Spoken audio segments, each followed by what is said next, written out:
Welcome to the Courage to Live podcast. My name is Josh Bitsko, and I'm a retired police captain with 24 years of experience. Currently, I travel the country and I teach people about resilience, courage, and leadership. In today's short podcast, I'm going to talk a little bit about redefining masculinity. Now, when I think about the men that I grew up around, my father, my grandparents, the cops when I was a young cop and, a cadet on a squad of all senior officers, everybody really tried to project masculinity. But it was their own definition of masculinity. They were very stoic. And if you actually study stoicism, you realize it's not about shoving down your emotions. It's more about control of your emotions. But what I'm talking about is literally just never talking about anything that bothered you, anything that upset you. And that really molded how I thought I needed to act throughout my career in law enforcement and dealing with trauma and seeing hard things and all of the hard things that come along with life. The behaviors that were mirrored for me where you just don't talk about it. That really is the old blueprint of manhood, right? How generations of men were taught that strength meant silence, control, never asking for help. And like I said, that really modeled me at a young age. But that breaks down because there's an emotional and physical cost of living behind this fake armor that we tend to put up if we're going to follow that blueprint, right? It causes strained relationships and marriages. It can affect your health. It's easy to burn out. And there's seemingly a constant need to prove your worth because of that.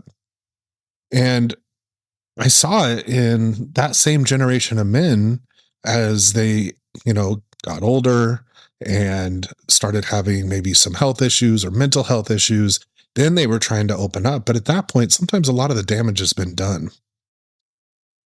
So what I want to talk about today is there's real toughness in the ability to be honest with yourself, with others, especially when you're feeling fear or anxiety or have experienced a traumatic incident. And why that is a true example of toughness is because it's hard, right? And any time in my life when I was faced with a decision, usually the more difficult path was the right choice. If I had to have a conversation, if I didn't want to have the conversation, that probably meant that I needed to. In leadership, in life, in relationships, like if I wanted to avoid it and that was my natural inclination to avoid something like that, I knew I probably needed to.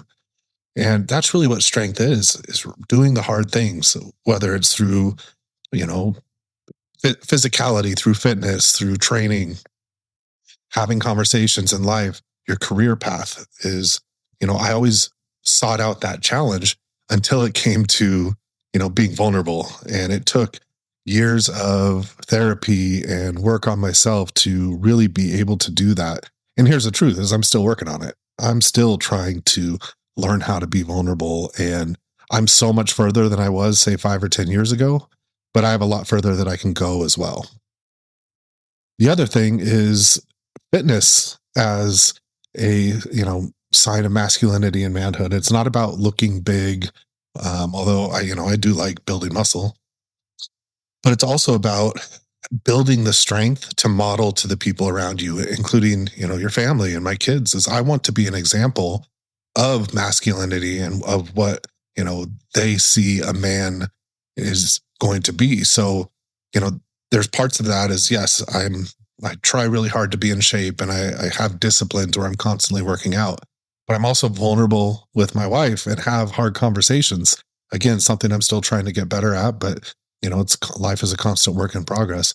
So I really want my kids and especially my daughters to see, that I can be like masculine and tough and train, martial arts and know how to fight.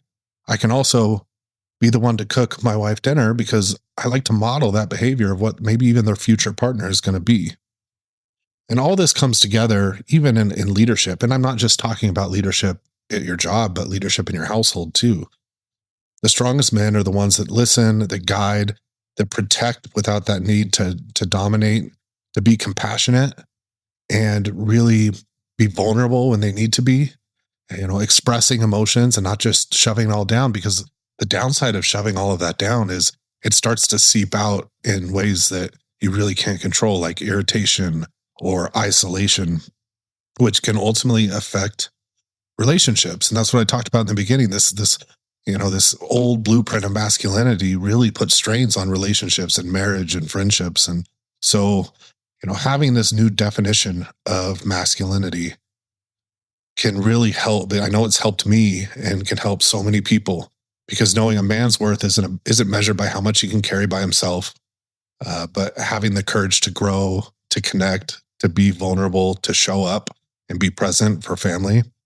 And again, to model what kind of man you would want your daughter to end up with, or what kind of man you would want your son to be when he gets older.